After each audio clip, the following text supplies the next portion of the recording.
வெளிநாட்டு பயணங்களால் தமிழ்நாட்டிற்கு உண்மையாவே பலன் உண்டா என்ற விமர்சனங்கள் முன்வைக்கப்படுகல. என்ன விமர்சனம் சொல்றாங்க? இல்ல, அதிமுக பொறுத்தவரை தொடர்ந்து விமர்சனங்கள் முன் வச்சுக்கிட்டே இருக்காங்க வெளிநாட்டு பயணங்கள் தொடர்பா. வெளிநாட்டு பயணத்தை பொறுத்த வரைக்கும் எதிர்க்கட்சி தலைவராக இருக்கக்கூடிய பழனிசாமி அவர்கள் இதை குறித்து கூட விமர்சனம் பண்ணியிருக்கிறாரு. பழனிசாமியை பொறுத்த வரைக்கும் தன்னுடைய பயணங்கள் எப்படி இருந்துச்சோ அப்படித்தான் இந்த பயணங்கள் இருக்கும்னு நினைக்கிறாரு.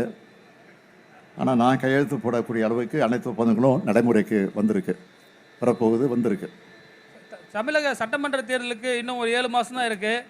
புதிய கட்சிகள், ஏன்னா திமுக கூட்டணியில் ஆல்ரெடி 9 கட்சிகள் பக்கம் இருக்காங்க, புதிய கட்சிகள் வர்றதுக்கு வாய்ப்பு இருக்கா சார்? புதிய கட்சிகள் வரவில்லையோ புதிய வாக்காளர்கள் திமுக பக்கம் வந்து கொண்டிருக்கிறார்கள். அதான் உண்மை சார். பீகார் கூட போயிட்டு வந்தீங்க அண்மையில். அந்த பீகாரில் எலெக்ஷன் கமிஷன் சில விஷயங்கள் பண்ணதாக அங்கே சொன்னீங்க. தமிழ்நாட்டில் அதே மாதிரி வாய்ப்பு இருக்கா சார்? அதே மாதிரி எலெக்ஷன் கமிஷனுடைய செயல்பாடுகள் இருக்குன்னு நினைக்கிறீங்களா நீங்கள்? யார் எப்படிப்பட்ட சதி செஞ்சாலும் அதை முறியடிக்கிற வல்லமை தமிழ்நாட்டுக்கு உண்டு. ஏன் பீகாரில் கூட தேர்தல் ஆணையம் நினச்சது நடக்காது. உண்மையாக நான் போயிட்டு வந்த அனுபவத்தில் சொல்கிறேன். ஏன்னா அங்கேயும் மக்களை எழுச்சி பெற வைக்க தேர்தல் ஆணையம் உதவி செஞ்சிருக்கின்றது தான் உண்மை. சி ஓட்டர்ஸ் கருத்து கணிப்பு குறித்து உங்கள் கருத்து என்ன சார்? சி ஓட்டர்ஸ் கருத்து கணிப்பு நடத்தியிருக்காங்க, அது குறித்து உங்கள் கருத்து என்ன?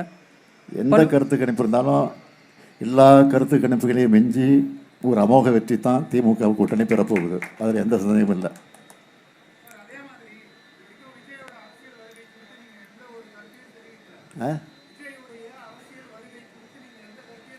சொல்ல வேண்டிய அவசியம் இல்லை.